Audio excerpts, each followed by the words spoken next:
Dans la suite des conversations que nous avons avec le Père Michael Smith, nous avons commencé à parler aussi des sacrements. Nous avons fait le mariage, le baptême. Bonjour, Père Michael. Oui, bonjour, Chantal. J'étais en train d'oublier, je n'étais pas polie. Ah! Bon, là, nous sommes rendus à la communion. Et un jour, un enfant m'a demandé pourquoi la communion? Parce que moi, Jésus, je l'ai eu au baptême. Donc, c'est quoi la communion? C'est ça. Premièrement, je vais commencer par un petit avertissement. Ces émissions sont destinées à la population tout entière et je reconnais très bien que, comme partout ailleurs, il s'agit d'une population multireligieuse. Il y a des croyants, il y a des non-croyants. Je ne peux parler qu'en tant que prêtre catholique, alors et je ne présume pas que toute la population partage mes convictions. Alors, sinon, on peut considérer ça à titre d'information. Mais c'est quoi la communion? Il y a 7 sacrements et 3 de ces sacrements, on les appelle les sacrements d'initiation. Alors, les sacrements d'initiation sont le baptême, la confirmation et l'Eucharistie.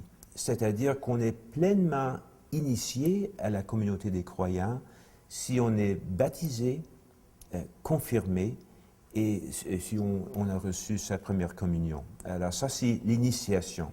Le baptême, on en a déjà parlé. La confirmation, je pense qu'on va en parler dans quelques minutes. Mais la communion, le plus important de tous les sacrements, on pourrait dire que le sommet des sacrements, c'est l'Eucharistie. Et pour nous, les catholiques et aussi les orthodoxes, ils ont les mêmes croyances que nous. Nous croyons que la communion, ce n'est pas tout simplement quelque chose de symbolique. Ce n'est pas seulement du pain ordinaire qui a peut-être une signification, une signifiance spéciale. C'est pas seulement se rappeler du dernier repas. Pas seulement ça. C'est OK. ça, mais pas seulement ça. La communion, si je reçois la communion, c'est Jésus personnellement présent que je reçois. C'est-à-dire que Jésus dans son corps, son âme, sa divinité, Jésus est là et Jésus qui est mort sur la croix, mais ce qui est encore plus important, Jésus ressuscité. Alors, si je reçois la communion, je reçois Jésus personnellement présent. On pourrait poser la question, pourquoi recevoir Jésus de cette façon-là? C'est pour que nous puissions devenir ce que nous avons reçu. Alors, Jésus n'est pas physiquement présent dans le monde d'aujourd'hui, mais il est présent par nous. Et ce n'est pas quelque chose que je peux faire de mes propres forces. Je ne peux pas être Jésus dans le monde de mes propres forces. Alors, il faut une force qui ne vient pas de nous. Et l'Eucharistie, ce n'est pas seulement une force, c'est Jésus lui-même qui vient, on pourrait dire, faire partie de nous pour que nous puissions être Jésus dans le monde d'aujourd'hui. Alors, c'est quelque chose de très spécial. Donc, si j'explique à l'enfant quelle est la différence entre le baptême, parce que on dit que le baptême, c'est pour l'accueillir au niveau de la famille catholique. Justement. Bon, et chrétienne. Ça veut dire que aussi il peut ressentir plus, peut-être être plus près de Jésus? OK. Je pourrais répondre à la question de cette façon-là, en faisant une petite analogie. On pourrait poser la question, bon, tu es déjà né, tu es dans ce monde, tu es vivant ou vivante. Alors, pourquoi se nourrir? Pourquoi prendre des repas? On est déjà vivant. Ça ajoute quoi à notre vie si nous prenons des repas, si nous mangeons? Bien, la réponse est assez évidente. Et on pourrait peut-être transférer cette réponse à la vie spirituelle. On a reçu la vie de Dieu. Et dans le baptême, c'est extraordinaire, on reçoit non seulement, bien, on a déjà reçu la vie humaine, mais on reçoit la vie de Dieu dans le baptême, la vie surnaturelle dans le baptême. Mais il faut nourrir cette vie. Alors, tout comme le peuple d'Israël dans le désert a reçu la manne chaque jour pour se nourrir et se fortifier au cours du trajet dans le désert durant ces 40 ans, nous recevons cette nourriture spirituelle durant notre trajet ici sur la terre. Alors c'est pour nourrir la vie surnaturelle qui est déjà en nous pour que cette vie surnaturelle parvienne à son accomplissement dans le royaume, dans la résurrection d'entre les morts. Quand on parle aux enfants, c'est pas tout le temps clair pour eux autres. Non. Okay. Je vais vous donner une réponse d'adultes. D'adultes. Donc, si on lui parle de spirituel, peut-être lui dire comme si tu veux avoir une meilleure communion avec Jésus, que tu puisses vraiment lui demander de l'aide. De cette façon, on se rappelle qu'il est vraiment là à chaque fois qu'on pose le geste. C'est ça. Voici ce que je dirais à un tout petit enfant. Au minimum, qu'est-ce qu'un enfant doit comprendre ou qu'est-ce qu'un enfant doit croire pour recevoir l'Eucharistie pour la première fois? L'enfant doit comprendre qu'il ne s'agit pas là d'un pain tout à fait ordinaire. L'enfant doit savoir qu'il ou elle reçoit Jésus. Comment? Bien, on n'est pas obligé de le savoir complètement. Personne ne le sait complètement. Non. Mais l'enfant est obligé au moins de croire que c'est Jésus, vraiment Jésus, qu'il reçoit dans sa vie. Et si un petit enfant de 7 ans ou de 8 ans me posait des questions, bien, je suis déjà baptisé, qu'est-ce que ça donne de recevoir la communion? Moi, je lui dirais, Jésus vient vers toi comme ta nourriture pour te rendre plus fort et pour que cette vie de Dieu en toi, tu as la vie de Dieu en toi, et c'est pour rendre cette vie de Dieu encore plus forte. C'est ça que je lui dirais. Parfait. Parce que c'est pas toujours évident. Hein? Les enfants nous posent des questions pièges. Les enfants, parfois, ce sont de petits philosophes. Ils nous posent des questions merveilleuses. Et le défi, c'est de vraiment répondre à la question, mais dans un vocabulaire qui rejoint l'enfant. C'est ça le défi. Oui. Oui. Si nous venons maintenant à côté plus technique. Bon, maintenant, les enfants doivent absolument, en tout cas, s'impliquer un peu plus et comprendre. Il y a des cours pour ça, avant de recevoir la communion. Ces cours-là, est-ce que c'est important que le parent sache vraiment ce qu'ils font? Il y a 2 niveaux de responsabilité pour ce qui est de la formation des enfants pour les sacrements et dans la foi chrétienne. Les personnes qui ont la première responsabilité et la responsabilité la plus importante, ce sont les parents. Alors ça, c'est la première responsabilité. Alors ce sont les parents qui sont les premiers, qui sont responsables de la formation religieuse de leurs enfants. Et deuxièmement, et je dis seulement deuxièmement, la paroisse aussi en a la responsabilité, mais c'est pour aider les parents que la paroisse offre la catéchèse. Alors parfois, il y a un des parents, ou peut-être les 2 parents, qui veulent que leurs enfants aient la foi et qui veulent que leurs enfants participent à la vie de l'Église, mais pour des raisons particulières dans le cheminement des parents, ils ne sont pas là, au moins pas pour l'instant. Alors, dans ce cas-là, ça peut être un grand-parent qui s'occupe de la formation religieuse de l'enfant. J'ai déjà baptisé un jeune enfant de 7 ou 8 ans, pas ici, mais ailleurs. Sa mère n'était pas catholique, son père non plus, mais ces gens-là voulaient que leur enfant soit catholique parce que la grand-mère était catholique et ils admiraient la foi de la mère, ou au moins la grand-mère avait la foi et c'était la grand-mère qui a pris la responsabilité d'élever l'enfant dans la foi. Alors, la responsabilité première, mettons, est dans la famille. Alors, la paroisse est là pour aider la famille à exercer les responsabilités. Autrefois, au Québec, on avait des écoles catholiques. C'était une très bonne chose, mais il y avait, je pourrais même dire, un certain désavantage parce que comme l'école s'occupait si bien de la formation des jeunes dans la foi catholique, il y avait des parents qui disaient oh, « j'ai pas besoin de m'en occuper parce que c'est l'école qui s'en occupe ». OK. Ah, mais ça, c'est un problème. Ça, c'est un vrai problème. Parce que si les parents ne s'acquittent pas de leurs responsabilités à la maison, ça rend très difficile la tâche de l'école et même de la paroisse aussi de combler ce vide, de compléter la formation de l'enfant.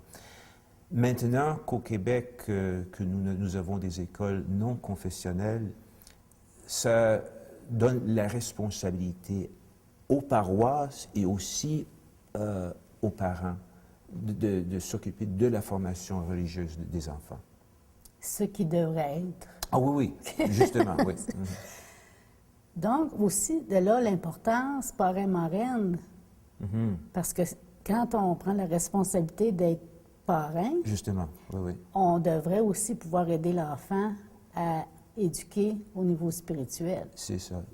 Il y a des mythes qui circulent à propos du rôle des parrains et des marraines. Quand j'étais tout petit, moi, mes parents me disaient, ben si jamais quelque chose nous arrivait, là, ce serait à ton parrain et ta marraine de s'occuper de toi. Et ça m'a fait peur parce que mon parrain et ma marraine, je ne les connaissais pas. Mon père était dans l'armée et on se déplace souvent. Alors, mon parrain et ma marraine étaient bien connus de mes parents, mais on avait déjà déménagé peut-être 2 fois quand j'avais 6 ans. Donc, mais ça, c'est un mythe, un mythe. Le vrai rôle du parrain et de la marraine, tel qu'exprimé dans la célébration elle-même, c'est que le parrain et la marraine sont là pour être une aide aux parents dans leurs responsabilités. C'est toujours le même thème. La responsabilité première est celle des parents. Il y a des gens pour aider les parents. J'ai déjà mentionné la paroisse et l'école. L'école quand il y a une école catholique et aussi le parrain et la marraine. Et ça peut être un appui moral, surtout par l'amitié. C'est pas nécessaire que ce soit compliqué, mais c'est surtout par l'amitié et l'appui moral que le parrain et la marraine donnent aux parents. Par la suite, arrive la confirmation. Et quelle est la confirmation en tant que telle? Dans la confirmation, nous recevons la plénitude de l'Esprit Saint. Et ça, c'est quelque chose que quand on le comprend, on s'aperçoit que c'est quelque chose de merveilleux. Parce que dans notre culture religieuse, nous avons peut-être la tendance de parler de Dieu comme si Dieu était là-bas, ou Dieu est là-haut, ou Dieu est si grand qu'il est quelque part dans l'univers. Il est inatteignable, on ne peut pas y toucher. Avec l'Esprit Saint, ce qui arrive, c'est que de façon permanente, Dieu habite en nous. Alors, il est littéralement vrai que la Trinité, Dieu Père, Fils et Saint-Esprit, habite en toi, la Trinité habite en moi, et comme ça, Dieu qui est à l'origine de l'univers tout entier, et dans ce sens est infiniment plus grand que nous, mais en même temps infiniment proche de nous. Alors, mettons que dans ma vie, je prenais la décision, je vais m'éloigner de Dieu, je veux plus rien savoir, j'ai plus la foi. Non, c'est pas l'Esprit Saint, c'est pas Dieu qui m'abandonne. Moi, je m'enfuis dans un certain sens du fort intérieur de moi-même, parce que Dieu reste là. Et mon choix, c'est d'être uni à Dieu qui a déjà fait sa demeure en moi, ou d'être en désaccord avec lui ou de m'éloigner de lui. Mais ce qui arrive par le baptême et la confirmation, c'est que de façon permanente, Dieu habite en nous et il nous lance toujours des appels, des signes, des messages Euh, Moi, j'aime dire que l'Esprit Saint nous enseigne de l'intérieur de nous-mêmes sur le sens des Écritures, le sens de la vie. Alors, c'est un don merveilleux qu'on reçoit dans la confirmation. Évidemment, on ne réalise pas pleinement dans son intelligence ce qui est là d'un jour à l'autre, mais au cours de toute notre vie, nous mûrissons dans le sens et dans la compréhension de ce que nous avons déjà reçu dans la confirmation. Est-ce que c'était bien donner l'exemple, parce que Dieu, Jésus, la Trinité est en nous. Même si on croit qu'on ne l'entend pas, il est comme à l'intérieur, dans un petit garde-robe, puis à un moment donné, il essaie de nous parler, puis on ne veut pas l'entendre, mais on entend sa voix quand même. Et un jour, on ouvre la porte, puis on l'entend comme il faut. Est-ce que pour l'enfant, est-ce que ça serait... En tout cas, moi, Oui. j'ai répondu ça un peu, mais je ne savais pas de quelle façon expliquer qu'il était à l'intérieur de nous pour nous aider. Oui. Là encore, je commence en vous donnant des réponses adultes, parce que vous êtes adultes. La plupart de nos auditeurs sont sûrement des adultes. Mais comment dire la même chose à un enfant? Ce que les enfants comprennent surtout, c'est l'amitié. Après leurs parents, leurs frères et sœurs, les personnes les plus importantes dans leur vie, ce sont leurs amis. Alors, on pourrait encore une fois faire une comparaison. Dieu, c'est le meilleur ami qui soit. Nos amis, parfois, peuvent nous décevoir. Nos amis ne sont pas parfaits, mais un ami qui ne va jamais nous abandonner, quoi que nous fassions, c'est Dieu. Alors, de savoir que cet ami est toujours là et sera toujours là, quel que soit notre parcours dans la vie. Si au moins un enfant peut retenir ce fait-là, je pense que ça peut parfois consoler l'enfant et encourager l'enfant. D'accord. Lui dire qu'il n'y aura pas de jugement, il ne sera pas là pour donner des coups de bâton. Dieu n'est pas là, il ne nous guette pas pour nous envoyer des souffrances ou des difficultés. Mais les souffrances et les difficultés, ça fait partie de la vie humaine. Nous souffrons parce que nous sommes humains. Et quand c'est le moment d'une épreuve ou d'une souffrance, Dieu est là en nous pour nous aider à passer à travers. Oui, il est possible de rejeter Dieu complètement de façon finale, mais il faudrait quasiment être fou pour le faire. À mesure qu'on avance dans la vie, plus on avance dans la vie, plus on voit que avoir une relation avec Dieu, c'est quelque chose de vraiment important. Et moi, je dirais, la grande majorité des gens, tôt ou tard, ils arrivent à avoir une relation avec Dieu. Et moi, je dirais même que tout le monde a une relation avec Dieu, même si c'est seulement implicite et même s'ils ne reconnaissent pas explicitement que cette relation est là. Donc, la confirmation pour l'enfant, c'est de... Comment pourriez-vous expliquer ça? C'est de recevoir la plénitude de l'Esprit Saint. D'accord. C'est-à-dire que l'Esprit de Dieu est en nous et ce qui était très important, est en nous de façon permanente. La confirmation est parmi ces sacrements qu'on ne peut pas répéter. Si on est baptisé, on est baptisé pour la vie. On ne peut pas être débaptisé. Si on est confirmé aussi, on est confirmé pour la vie. Les effets de la confirmation sont toujours là. C'est un peu compliqué hein, quand on arrive auprès des enfants. Les adultes, on dirait que c'est un peu plus clair, mais les enfants, pour eux autres, ils disent, bon, quand je vais au monde, je fais partie de la famille avec Jésus. À la communion, je reçois Jésus. Comme nourriture. Comme nourriture spirituelle. Et à la confirmation, c'est là que je voyais la difficulté à différencier, expliquer la différence entre la communion et la confirmation. Oui, OK. La communion, c'est Jésus vivant et ressuscité qui se donne à nous comme notre nourriture. Et comme on prend un repas, mettons 3 fois par jour. On reçoit l'Eucharistie à des intervalles réguliers, au moins on l'espère. En tout cas, c'est une autre question. Mais la possibilité est là de recevoir la communion souvent. Mais la confirmation, c'est quelque chose qu'on reçoit une fois pour toutes. Une autre manière de l'exprimer, ceci. Vous avez déjà fait du camping. Il y a une tente que nous mettons dans le bois lors du camping et vous êtes dans cette tente pendant que vous êtes là, au moins durant la nuit, durant le camping. Alors, c'est comme si nous étions une tente, quelque chose assez fragile, mais Dieu arrive vers nous pour habiter cette tente et habiter cette tente de façon permanente. Et Dieu fait sa demeure en nous de façon permanente. J'utiliserai d'autres langages pour un enfant, mais encore, c'est une autre image. Je pense qu'une bonne partie des enfants savent ce que c'est passer la nuit sous une tente.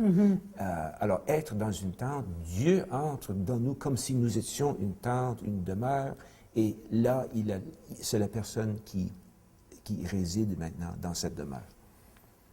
Une tente réconfortante. Oui. La demeure reste fragile, mais la personne qui habite la demeure, c'est ça qui nous rend fort et qui nous donne la force. Ben moi, je comprends un peu plus même. Ben, c'est parce que c'est bien parce qu'on peut voir la différence. C'est ça. Pour expliquer à l'enfant. Ah, oui. Si on arrive à la technique, confirmation, c'est la même chose. Il y a des cours pour ça? Oui. Il faut dire de tous les sacrements que les sacrements, ce n'est pas de la magie, et les sacrements ne sont pas non plus des rites de passage. C'est-à-dire que ce n'est pas la magie dans le sens que si une personne ne savait pas du tout de quoi il s'agissait, confirmer la personne ou baptiser la personne, oui, tout cela est vrai, le Dieu est là dans la personne-là, mais il faut que la personne, selon ses capacités, comprenne de quoi il s'agit pour que la personne puisse répondre de façon intelligente à l'initiative de Dieu dans sa vie. Alors, pour ce faire, ça prend une formation. Ça prend une formation. Et les sacrements ne sont pas non plus des rites de passage seulement.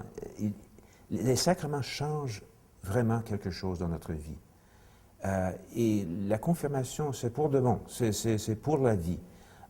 Et il y a des effets qu'on ressent tout au long de sa vie. Moi, j'ai été confirmé à l'âge de 8 ans. À l'époque, à Ottawa, et je pense qu'encore aujourd'hui à Ottawa, on confirme les enfants à l'âge de 8 ans. Je ressens encore les effets. Mais pour ressentir les effets, il faut avoir une certaine compréhension de ce que l'on reçoit. Merci beaucoup. En tout cas, j'espère que ça allait éclairer non seulement les adultes, mais pouvoir leur donner des outils aussi aux adultes. Des outils aux adultes pour qu'ils puissent parler aux enfants. C'est ça. Mais je pense que les parents, en parlant aux enfants, les parents ont le tour, mais en tout cas, on peut toujours les aider. Merci beaucoup. C'est moi qui vous remercie. Salut.